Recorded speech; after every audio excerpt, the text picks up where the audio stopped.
जय हिंद दोस्तों, मैं आपका अपने YouTube चैनल पर आपका हार्दिक स्वागत करता हूं।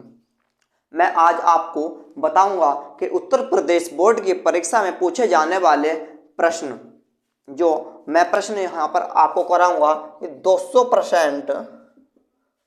200% आपकी परीक्षा में आएंगे। ये साइंस का पेपर है। ये साइंस का पेपर है। मैं आपको जो आज ये क्वेश्चन कराऊंगा, ये बहुत ही इंपॉर्टेंट और मोस्ट इंपॉर्टेंट है। ठीक है बच्चा, तो हम आज की क्लास शुरू करते हैं। ठीक है, हम आज की क्लास शुरू करते हैं। तो पहला क्वेश्चन, जब प्रकाश नेत्र में प्रवेश करता है, अधिकांश अपवर्तन कहाँ होता है? तो कहाँ पर होता? क्रिस्टलीय लेंस पर, स्वच्छ मंडल कॉर्निया पर, परितालिका पर या पुतली पर? जब प्रकाश नेत्र में प्रवेश करता है तो अधिकांश अपवर्तन कहाँ होता है? तो क्रिस्टलीय लेंस पर होता है, स्वच्छ मंडल कॉर्निया पर होता है, या परितालिका पर होता है, या पुतली पर होता है? तो बच्चा किस पर होता है? ये स्वच्छ मंडल कॉर्निया पर, स्वच्छ मंडल कॉर्निया पर। क्वेश्चन नंबर 2, निम्न में से कौन वोल्टता को निरूपित करता है? निम्न में से कौन वोल्टता को निरूपित करता है? तो बताइएगा कि किया गया कार्य बटे, ये किसका निशान है? बटे का। किसका निशान है बच्चा? बटे का निशान है। तो किया गया कार्य बटे विद्युत धारा गुणा समय। ऑप्शन नंबर 2 किया गया कार्य गुणा आवेश। ऑप्शन नंबर 3 है किया गया कार्य गुणा समय बटे विद्युत धारा। ऑप्शन नंबर 4 किया गया कार्य गुणा आवेश गुणा समय। तो इसका आंसर हो जाएगा बच्चा 1। क्या हो जाएगा? 1 किया गया कार्य बटे विद्युत धारा गुणा समय। किया गया कार्य बटे विद्युत धारा गुणा समय इज द राइट आंसर। ठीक है, मैं आज आपको जो कराऊंगा ये बहुत ही महत्वपूर्ण और इंपॉर्टेंट, जो आपको अपनी परीक्षा में 101% आपको देखने के लिए मिलेगा। मैं इस क्लास से अधिक सवाल आपको अपनी बोर्ड की परीक्षा में दिखा सकता हूं। ठीक है बच्चा, तो चलिएगा हम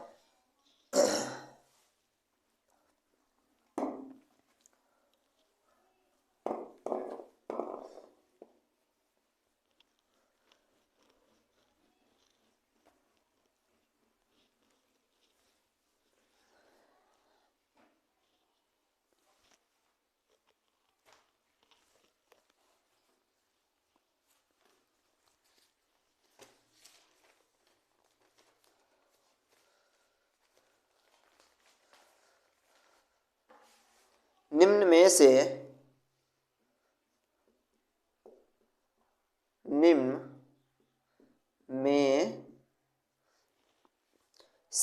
किस स्थिति में कोई अवतल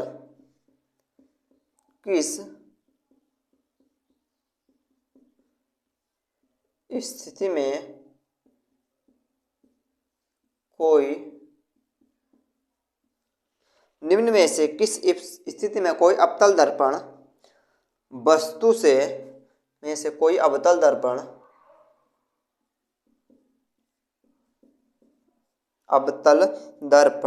वस्तु से बड़ा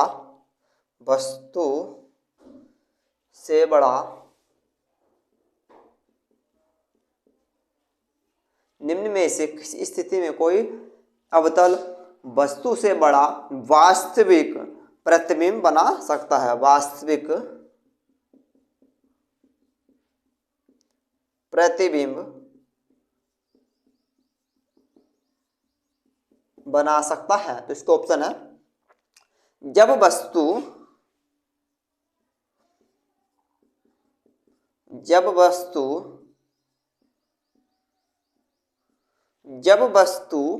बिंब दर्पण की वक्रता केंद्र पर हो। जब वस्तु बिंब दर्पण की वक्रता केंद्र पर हो। ऑप्शन नंबर 2 है इसका, जब वस्तु बिंब दर्पण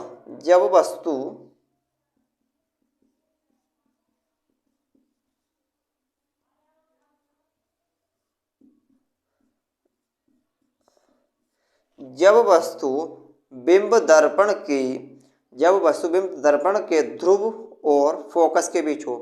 दर्पण, ध्रुव और फोकस के बीच हो।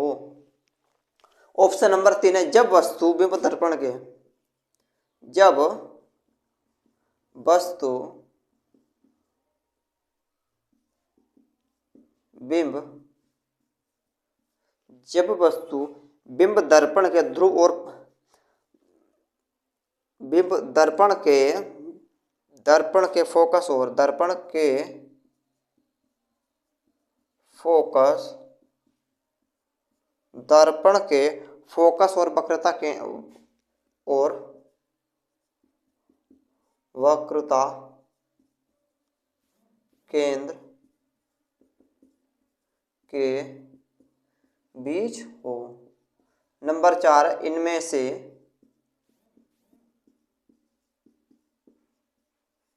कोई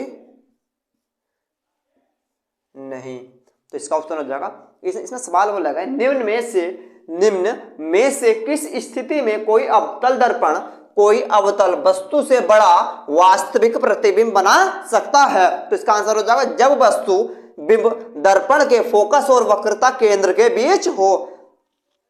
ठीक है बच्चा। क्वेश्चन नंबर इसका 4, क्वेश्चन नंबर 4, कक्षा में पीछे इसका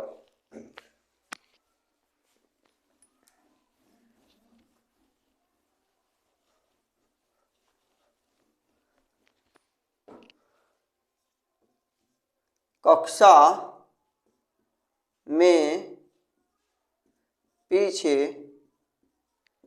बेंच पर,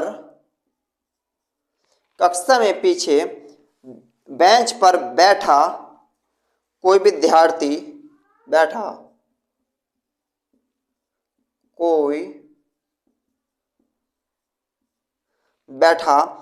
कोई विद्यार्थी श्यामपट्ट के पीछे, श्यामपट्ट पर बैठा कोई विद्यार्थी श्यामपट्ट पर लिखे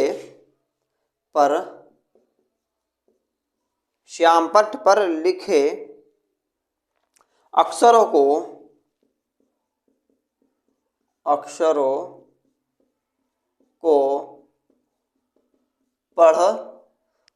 को पढ़ सकता है, परंतु पाठ्यपुस्तक में लिखे पढ़ सकता है, परंतु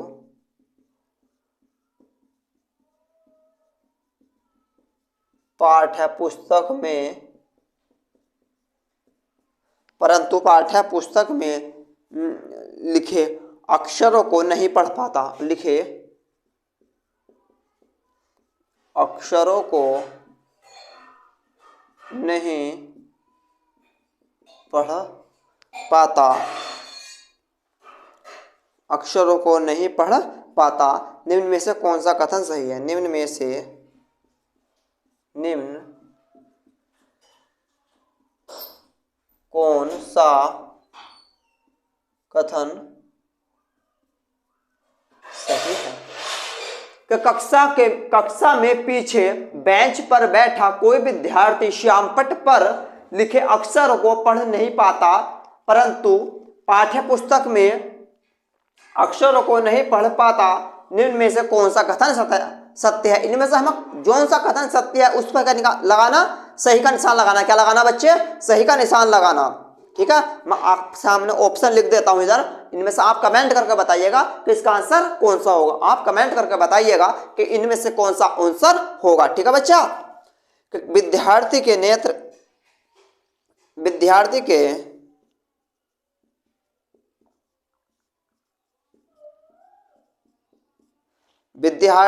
नेत्र का निकट, विद्यार्थी के केंद्र का निकट बिंदु उससे दूर ले गया हो, उस निकट बिंदु उससे दूर ले गया हो। ऑप्शन नंबर 2 है इसका ऑप्शन नंबर इसका 2 है कि विद्यार्थी के नेत्र का निकट बिंदु, विद्यार्थी के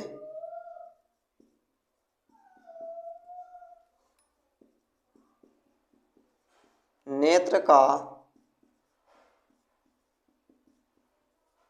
विद्यार्थी के नेत्र का निकट बिंदु उसके पास आ गया हो, निकट बिंदु उसके पास आ गया हो। ऑप्शन नंबर इसका 3 है कि विद्यार्थी के नेत्र का दूर बिंदु, विद्यार्थी के नेत्र का दूर बिंदु उसके पास आ गया हो। ऑप्शन 4 है इनमें से कोई नहीं। इसमें से हमें ऑप्शन बताना है कि जल्दी से मुझे कमेंट करके बच्चा बताइएगा, सभी बच्चे बताइएंगे कि इनमें से कौन सा ऑप्शन इसका राइट आंसर। तो इसमें से इसका थर्ड ऑप्शन इसका राइट आंसर है। ठीक है, विद्यार्थी के नेत्र का दूर बिंदु, विद्यार्थी के नेत्र का दूर बिंदु उसके पास आ गया हो, उसके पास आ गया हो। ठीक है बच्चा,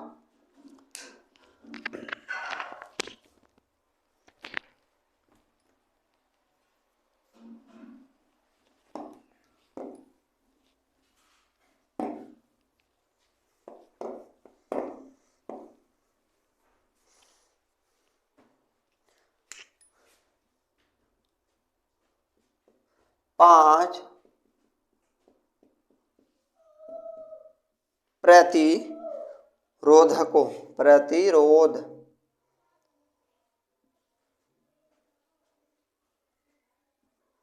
पांच प्रतिरोधकों जिनके प्रत्येक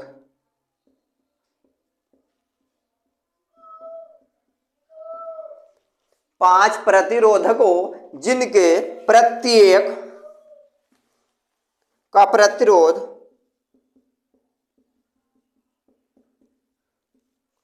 प्रत्येक प्रतिरोध 1/5 ओम है का उपयोग करके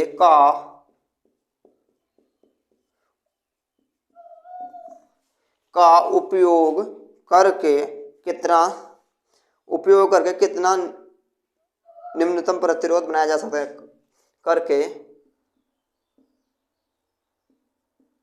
किनका निम्नतम प्रतिरोध बनाया जा सकता है। कि 5 प्रतिरोधकों जिनके प्रत्येक का प्रतिरोध 1/5 ओम है का उपयोग करके निम्नतम प्रतिरोध बनाया जा सकता है। इसको ऑप्शन मैं आपको देता हूं, जल्दी से कमेंट करके बच्चा बताइएगा कि निम्न में से कौन सा आंसर इसका राइट आंसर होगा। ठीक है बच्चा, जल्दी से मुझे कमेंट करके बताना। 1/5 ओम ऑप्शन नंबर इसका 2 है,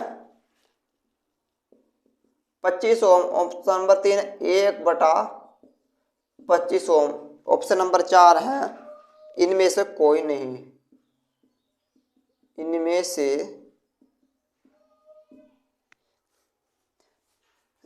से कोई नहीं, इनमें से कोई नहीं। तो मैं बता दूं आपको, प्रतिरोध का सूत्र होता है 1/R बराबर 1/R1 plus 1/R2 plus 1/R3 बटे 1/R4 प्लस 1/R5। इसका प्रतिरोध का सूत्र होता है। किसका होता है? प्रतिरोध का सूत्र। ठीक है, ये कौन सा क्रम होता? समांतर क्रम। किसका क्रम होता बच्चा? समांतर क्रम का सूत्र ये होता 1/R बराबर 1/R1 plus 1/R2 plus 1/R3 plus 1/R4 plus 1/R5। ठीक है बच्चा, इसमें इसका मान रखा हम आप आंसर ले सकते हैं। अब मैं जल्दी से इस क्लास खत्म करने के लिए इसका आंसर डायरेक्ट बता देता हूं। आप मान करोगे तो यही आंसर आएगा 1/25 ओम। ठीक है बच्चा, 1/25 ओम। जिसे बोलेंगे हम 1/25 ओम, 1/25 ओम। ठीक है बेटा।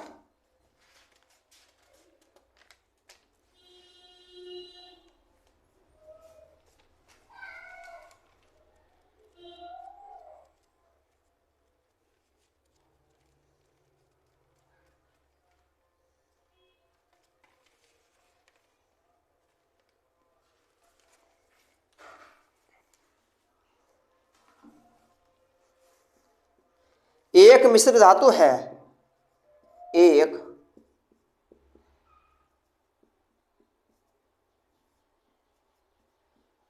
मिश्र धातु, इसका आंसर बताइएगा। एक समांगी मिश्रण, एक विषमांगी मिश्रण। नंबर 3 एक तत्व, नंबर 4 इनमें से कोई नहीं। तो क्या होगा इसका आंसर? एक समांगी मिश्रण। जल्दी से बच्चा, मैं देख रहा हूं कि कुछ बच्चों का आंसर अब भी मिश्र का आ रहा है। इतना हल्का सा क्वेश्चन आप ठीक नहीं कर पा रहे, तो अपनी तैयारी को आप खुद देख लो, खुद चेक कर लो कि हमारी तैयारी किधर है। और आप जल्दी, एक तो क्लास नहीं करते, ठीक है, और इतना हल्का सवाल आपसे सोल्व नहीं हो रहा, तो आप खुद बताओ कि आप कैसे सोल्व कर सकते हैं सवाल। कठिन से कठिन सवाल आप अपनी परीक्षा में कैसे सोल्व कर सकते हैं, ठीक है।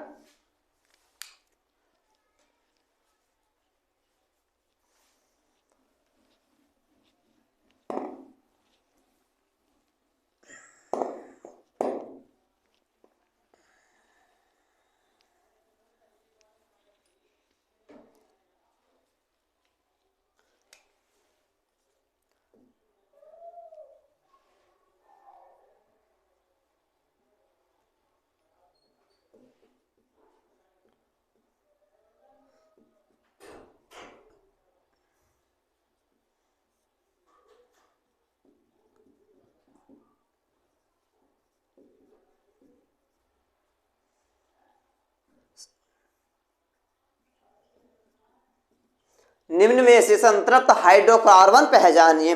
निम्न में से संतृप्त हाइड्रोकार्बन पहचानिए। आपको संतृप्त हाइड्रोकार्बन पहचान कर बताने, संतृप्त असंतृप्त बताने बच्चा, कौन से?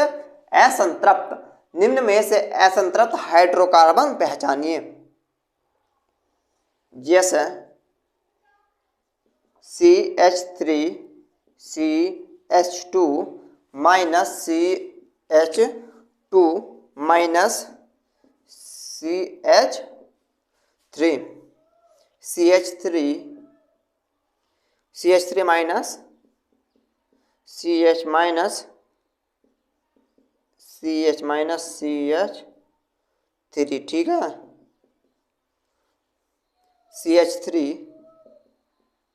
Minus CH3 minus CH3 minus C double mode CH3, तो कौन सा हो जाएगा? Option number 4 is the right answer. Option number 4 is the right. देखिए ये सब सिंगल बॉन्ड के, ये कौन सा? डबल बॉन्ड का। ये सब सिंगल बॉन्ड के और ये कौन सा है? डबल बॉन्ड का। इसलिए कौन सा कार्बन हो गया? असंतृप्त हाइड्रोकार्बन हो गया बच्चा। कौन सा हो गया? असंतृप्त हाइड्रोकार्बन हो गया, ठीक है।